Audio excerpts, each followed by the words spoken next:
Então, pessoal, bom dia. Mais uma vez, sejam bem-vindos. Vamos iniciar a nossa aula de hoje, dia 13 de maio, né? Nesse tempo tão agradável. Nós estávamos falando ontem sobre fontes do direito e hoje nós vamos concluir fontes do direito e iniciar um novo conteúdo, onde a gente vai conversar a partir de algumas notícias. Na verdade, eu separei uma notícia para a gente conversar e a partir dessa notícia eu vou trazer para vocês outras situações, outros elementos e outros casos reais, para que nós possamos refletir juntos sobre essa nova temática que vai ser apresentada daqui a pouco. Então, durante a aula anterior e até mesmo na semana passada, nós começamos a falar sobre fontes do direito e foi apresentado para você o que significa fontes do direito, qual é a origem da sua palavra, como ela se apresenta na nossa sociedade, né, que ela tem relação com a maneira como o direito se expressa, e também tem relação com os motivos pelos quais as normas são criadas. Então, falar em fonte do direito é falar do nascedouro, da essência básica que fez produzir a norma jurídica. Então, temos que ter essa compreensão sobre fontes do direito. Vimos várias classificações, como fontes diretas, fontes indiretas e também fonte material e fonte formal, sendo que dentro das fontes materiais e formais nós desdobramos em outras classificações, né? E agora, por último, nós estávamos conversando sobre tipo por tipo, né, de jurisprudência das mais conhecidas. Nós estávamos falando sobre essas, como que cada uma se identifica. Falamos sobre lei, e aqui você tem, né, a demonstração no seu material, lei nas suas várias acepções ou nos seus vários sentidos. Falamos também sobre costumes. Então, quando comentamos com lei, explicamos que, só dando uma revisada rápida, né, em tudo, lei tem três acepções básicas, três sentidos básicos. Nós podemos compreender lei no seu sentido amplíssimo, no seu sentido amplo ou no seu sentido estrito ou técnico. Quando eu falo lei em sentido amplíssimo, eu estou me referindo a qualquer norma jurídica, lei como sinônimo de norma jurídica, independente de ser escrita ou não. Quando eu falo lei em sentido amplo, eu estou me referindo somente à norma jurídica escrita. E quando eu falo lei em sentido estrito ou técnico, nós estamos nos referindo a aquilo que o legislativo produz. E essa é a terminologia mais usada para lei, né?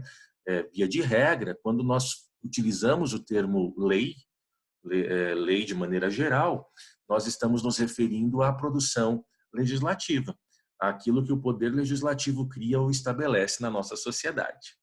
Bom, e aí? Falamos depois sobre costumes, essa conduta espontaneamente criada no seio social e que ela é marcada por uma repetição de padrão, repetição de conduta, né, e a convicção da própria sociedade de que aquilo é correto, de que aquilo é adequado e de que aquilo deve ser efetivamente realizado. Bom, e depois disso, falamos dos tipos de costume, né? Nós temos costumes secundum legem, que são os costumes que estão previstos, né? A aplicação dos costumes está prevista na legislação, secundum legem é segundo a lei, e nós trabalhamos com exemplos em que isso acontece, né? Na prestação de serviço, artigo 596, ou também na construção, 1297 do Código Civil, ele vai falar sobre a possibilidade de aplicar costumes no custeio de muros divisórios, né? Então, nós temos lá a previsão do 1297 caput, falando que quando se faz um muro, uma cerca, um tapume na linha divisória entre dois terrenos, é possível exigir que ambos os confinantes arquem com as despesas para essa construção.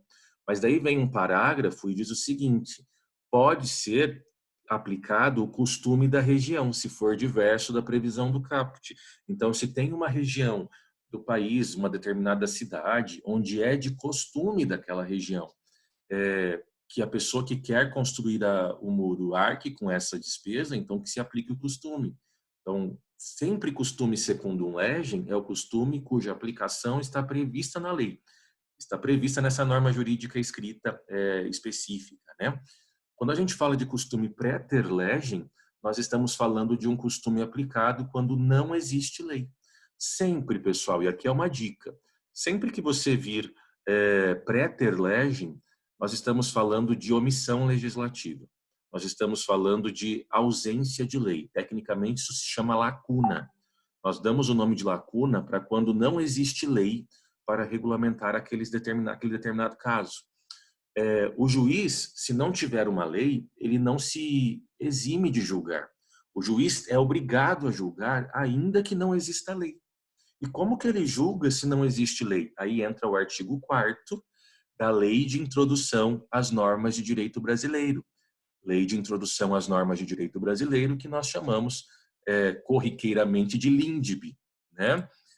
E aí o artigo 4º da LINDB diz que se a lei for omissa, o juiz analisará o caso, julgará o caso conforme os princípios gerais do direito, os costumes e também por analogia.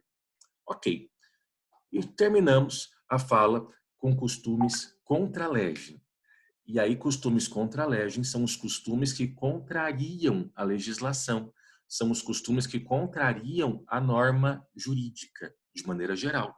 E um exemplo que eu trabalhei com vocês foi a questão de rinhas, né? Nós temos determinadas regiões em que a realização de rinha pode ser entendido como um costume para aquela população. Mas rinha, seja de galo, seja de cães, ela não é aceita pela norma jurídica. Então, costume contra a legem é aquele costume que é contrário à norma. E aqui um ponto muito importante. Nós estamos falando de fonte do direito. Então, é fonte do direito costume secundum legem e costume praeter legem. Não é fonte do direito costume contra legem, ok? Nunca se esqueça disso. Costume contra legem não é fonte do direito. Então, nós chegamos na última parte da nossa conversa sobre fontes do direito, que é tratar da jurisprudência, né? Nós já sabemos o que significa jurisprudência, já conversamos sobre isso, né?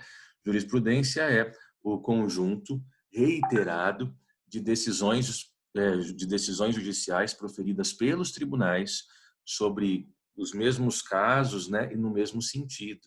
Então, quando o tribunal passa a receber várias ações parecidas, né, que discutem a mesma coisa, e ele passa a julgar de maneira uniforme, ou seja, consolidando o entendimento, nós temos ali a formação de uma jurisprudência. E a jurisprudência também possui espécies. E olha que curioso, até para facilitar a sua vida, são as mesmas espécies que nós verificamos e estudamos em relação aos princípios. Então, nós temos nas jurisprudências as mesmas espécies dos princípios, não, desculpe, dos costumes, as mesmas espécies que nós conversamos quando falamos de costumes. Inclusive, o sentido é o mesmo. Então, nós temos a chamada jurisprudência secundum legem, que é a jurisprudência segundo a lei. Nós temos a jurisprudência praeter legem, que é aquela que se desenvolve a partir da inexistência da lei, de uma omissão, de uma lacuna. E nós temos a jurisprudência contra legem, que é aquela jurisprudência formada contrariamente à lei. Vamos conversar agora, uma por uma, com toda a tranquilidade do mundo. Vamos lá. A primeira jurisprudência, o primeiro tipo de jurisprudência, essa que a gente chama de secundum legem, ou segundo a lei, é a mais comum. Normalmente, o que nós observamos nos tribunais, quando eles firmam um entendimento, quando eles consolidam, né, a aplicação do direito de uma determinada forma, normalmente, os tribunais, eles respeitam o que está previsto pela norma jurídica, respeitam o que está contido na lei. E o que os tribunais fazem é só regulamentar a aplicação da lei, mas cumprindo-a. Então, normalmente, via de regra, as jurisprudências são secundum legem. Elas observam aquilo que está previsto na legislação, aquilo que está previsto na norma jurídica, né? Só dando ali algum ajuste de aplicação ou de interpretação. Isso é o que mais a gente vai ver quando se fala de jurisprudência. E aí, nós temos o segundo modelo, que é o chamado jurisprudência praeter legem. Lembrando sempre, qualquer dúvida, ou se você ficou perdido em algum momento, me avisa, me faz a pergunta, libera o seu áudio ou coloque ali no chat, para que você não continue, né, a aula sem ter compreendido etapa por etapa daquilo que eu estou falando. Esse é o nosso compromisso, ok? E a jurisprudência preter legem? Ela acontece bastante? Bastante é um exagero, mas nós temos que entender que existe essa possibilidade. Nós reconhecemos que é impossível que o Poder Legislativo consiga criar normas, leis, para todas as hipóteses e circunstâncias da vida humana. A vida humana, ela é extremamente complexa e extremamente mutável, no sentido de que as pessoas vão adquirindo, assumindo e exercendo valores, direitos, perspectivas, né, de maneira divergente ou diferente, pelo menos, né, ao longo da sua vida. Então, se você, sabe aquela história, eu gosto muito quando, não sei se eu já comentei isso com vocês, e gosto de trazer alguns exemplos meio do dia a dia, porque acho que isso torna a coisa um pouco mais didática e leve, né? Nem sempre o estudo do direito é tão tranquilo assim. Mas eu gosto muito de gente velha, muito, assim, não falo velho no sentido pejorativo, gosto de gente idosa, adoro. Então eu sento, converso, bato um papo e se duvidar fico o dia inteiro conversando. E quero ouvir a vida da pessoa, quero ouvir o que ela fazia quando ela era jovem, gosto de ouvir essas experiências, como que era a vida, tinha energia elétrica, não tinha energia elétrica. Acho legal essas histórias, né? A gente é fruto de tudo aquilo que nós vivemos, tanto de coisas boas ou de coisas ruins. E aí você muitas vezes encontra uma pessoa que você gosta ou até mesmo não gosta e ao ouvir a história dela você consegue ter um novo olhar sobre esse ser, sobre esse indivíduo. E se você em algum momento teve alguma conversa com uma pessoa mais velha, é natural que você tenha ouvido que antigamente a coisa era dessa forma e agora a coisa não é mais assim, né? Quantos não ouviram dos seus pais que quando eu era criança eu caminhava não sei quantos quilômetros numa estrada de terra para conseguir estudar e aí você agora tem tudo tão fácil e muitas vezes não quer valorizar o estudo, né? Talvez os mais novos já pegaram pais que cresceram na cidade, que isso não foi uma realidade, mas a galera um pouco mais velha talvez tenha tido pais, ainda mais na gente que mora no interior, né? Que de fato cresceram no sítio. Quando eu era criança, com 7 anos, eu já ia para a roça. A coisa não funcionava desse jeito. E se eu levantasse a voz para o meu pai? Enfim, olha como nós tivemos uma profunda mudança da realidade familiar que se experimentava há 50 anos atrás para a maneira como a família ela acontece hoje, né?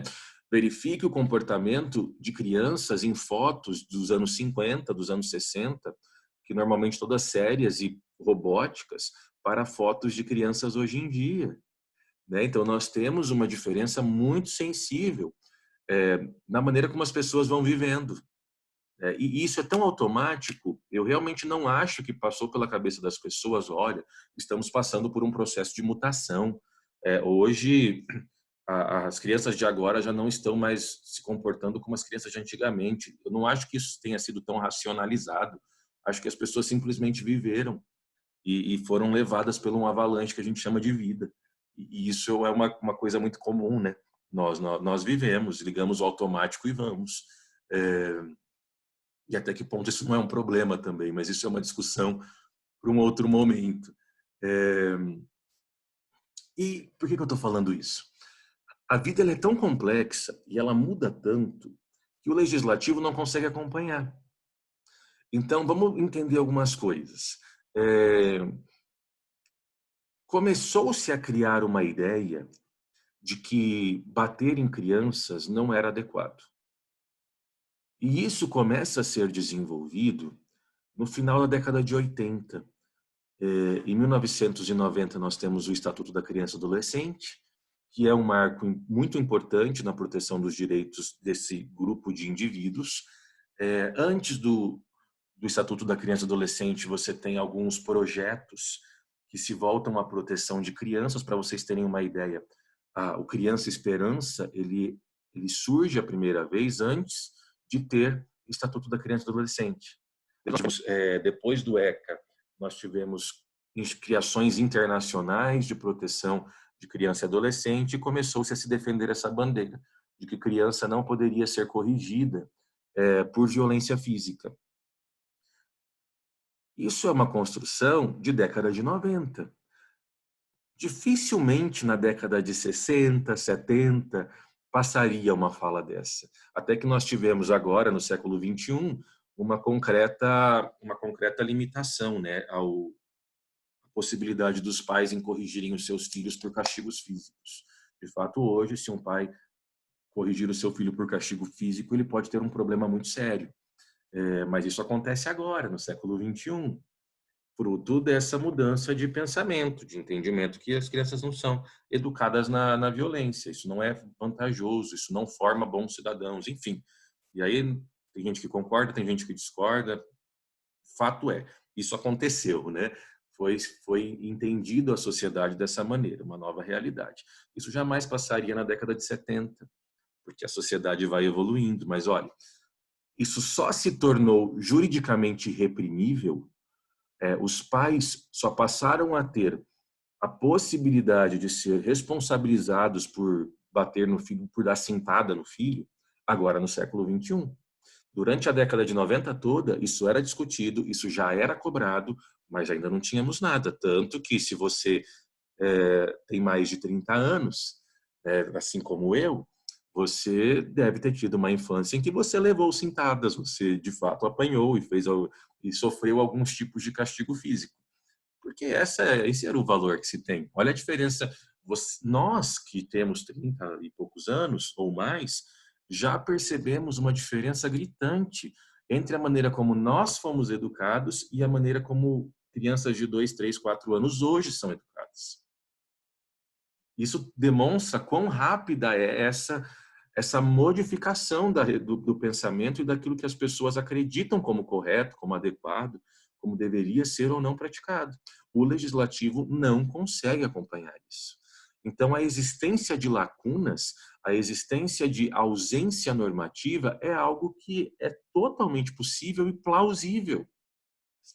Comentei com vocês também, em algumas aulas anteriores, não me lembro em qual, a internet, ela aparece, né, quando a gente pensa em direito eletrônico ou direito digital, nós estamos diante, provavelmente, do ramo jurídico mais novo. Talvez alguns vão falar assim, mas tem o biodireito. Biodireito é um ramo jurídico novo, mas o biodireito ele começa a ser construído no século XIX, no final do século XIX, por um cara que era primo de Darwin, que começa a trabalhar com a ideia da eugenia. Ali começam-se as discussões sobre biodireito.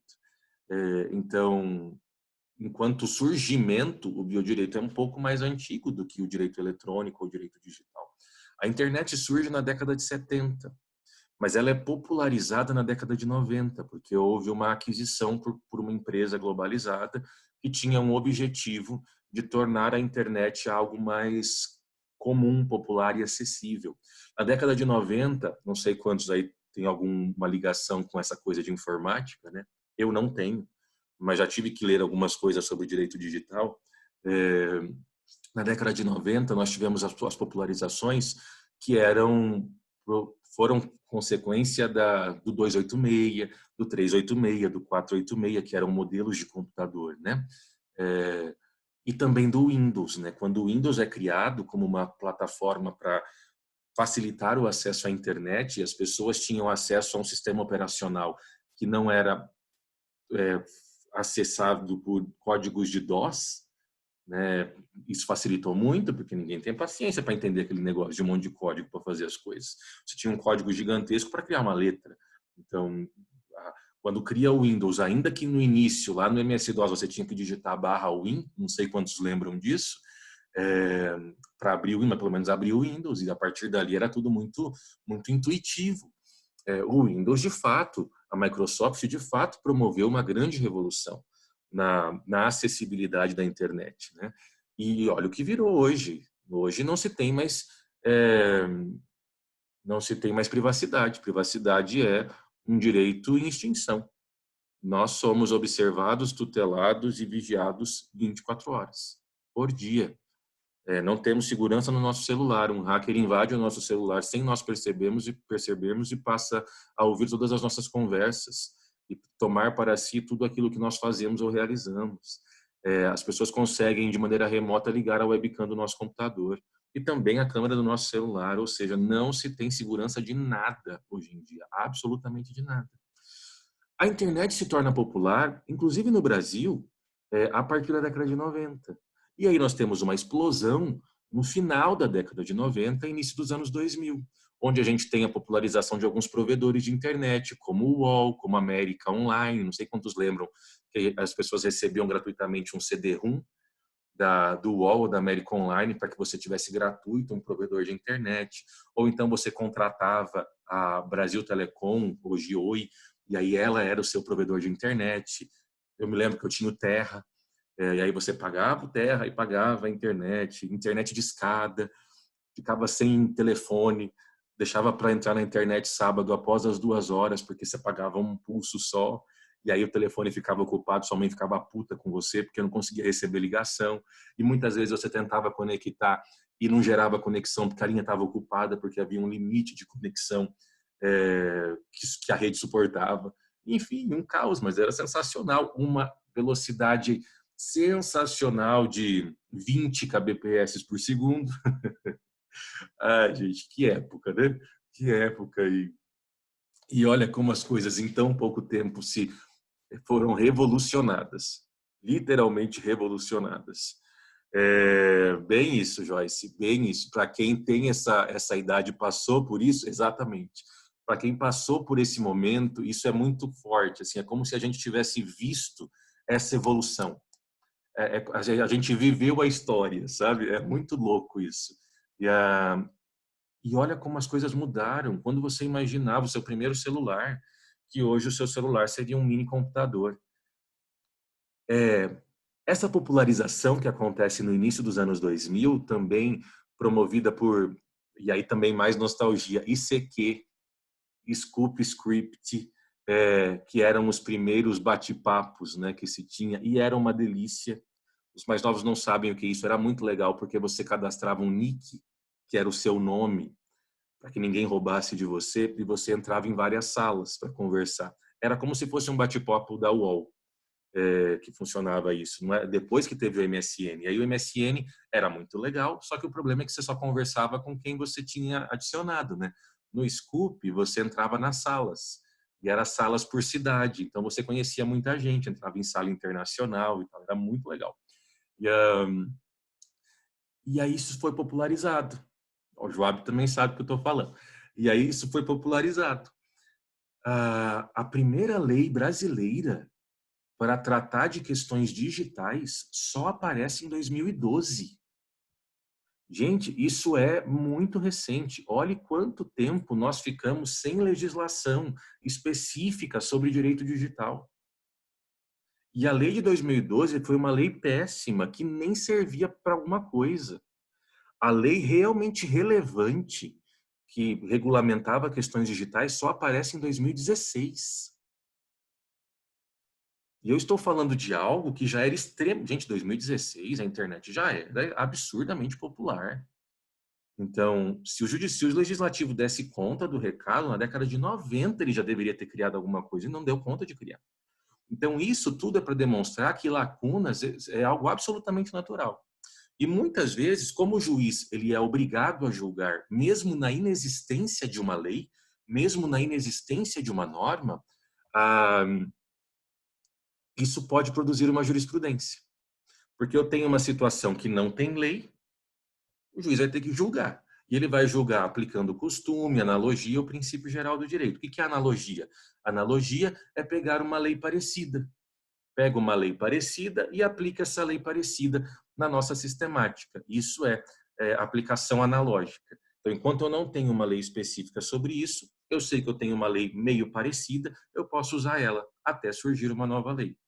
E aí nós vamos tendo várias decisões judiciais que vão resolvendo questões das quais não existe lei, lacuna. E aí vai formar uma jurisprudência praeter legem, um entendimento praeter legem, que é um entendimento diante da ausência de lei. Isso aconteceu em relação à possibilidade de greve dos servidores públicos. O direito de greve foi regulamentado por uma decisão do STF, após inúmeras decisões que tentavam garantir o direito de exercício de greve, que é um direito fundamental, reconhecido pela Constituição.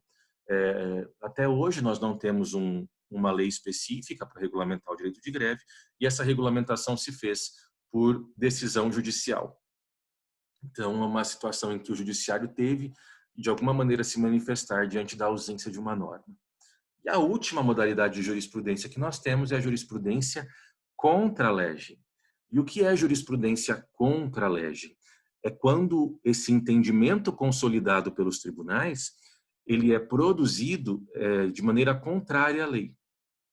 Então, ele discorda da lei, nós temos o judiciário discordando da lei, e ele faz um julgamento que contraria a lei, que contraria a norma jurídica.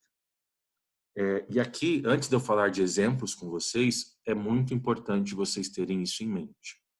Eu disse para vocês agora que costume contra legem não é fonte do direito. E a jurisprudência contra legem? E aqui é muito importante, pessoal. Jurisprudência contra legem é fonte do direito. Muito cuidado para não confundir isso. Costume contra legem não é fonte do direito. Jurisprudência contra legem é fonte do direito. Ok? Por quê? Porque em alguns casos, o judiciário, ao aplicar a lei de maneira contrária a ela, isso vai representar uma evolução da aplicação normativa.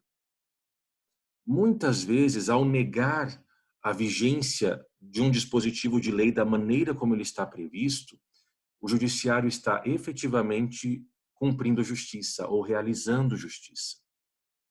E a gente pode pensar em alguns exemplos para entender isso. Sempre houve no Brasil a discussão sobre a possibilidade de abortar ou não. Então, não é nova essa discussão de vamos legalizar o aborto enquanto prática possível pela gestante. Essa discussão ela não é nova. Tanto que houve uma live, né, no sábado, que a professora Letícia conduziu com um professor, falando sobre aborto de feto com microcefalia. Uma live interessantíssima, que é a nova discussão, né? Então, o feto com microcefalia, por que ele não pode ser abortado, já que o com anencefalia pode? Então, ainda não é aceito, mas é a nova discussão. Inclusive, o STF proferiu um julgamento agora, semanas, não permitindo o aborto de feto com microcefalia. Mas, enfim, há anos. E a anencefalia, agora falando de anencefalia mesmo, a anencefalia sempre existiu, que são aqueles fetos com má formação cerebral. E desde sempre, mulheres que tinham o diagnóstico cujos seus filhos, né, intrauterinos tinham diagnóstico de anencefalia, buscavam judicialmente a possibilidade de abortar, porque não queriam correr os riscos de uma gestação para ter o seu filho, para ver o seu filho nascer e ir ao cemitério. Infelizmente, essa era uma realidade que acompanhava muitas mulheres. E elas ingressavam com a ação judicial e os juízes sempre negavam a possibilidade delas abortarem. Por quê? Porque o Código Penal é muito claro. Só é cabível aborto, e continua a mesma redação, inclusive, nos casos de gravidez resultante de estupro e também quando há risco de morte para a gestante, para a mãe.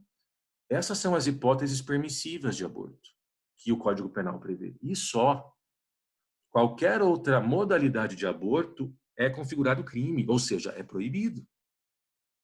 Até que em um determinado momento, um juiz aqui paranaense de Maringá, ele permitiu o primeiro aborto de anencéfalo por uma decisão judicial. Tivemos uma sentença.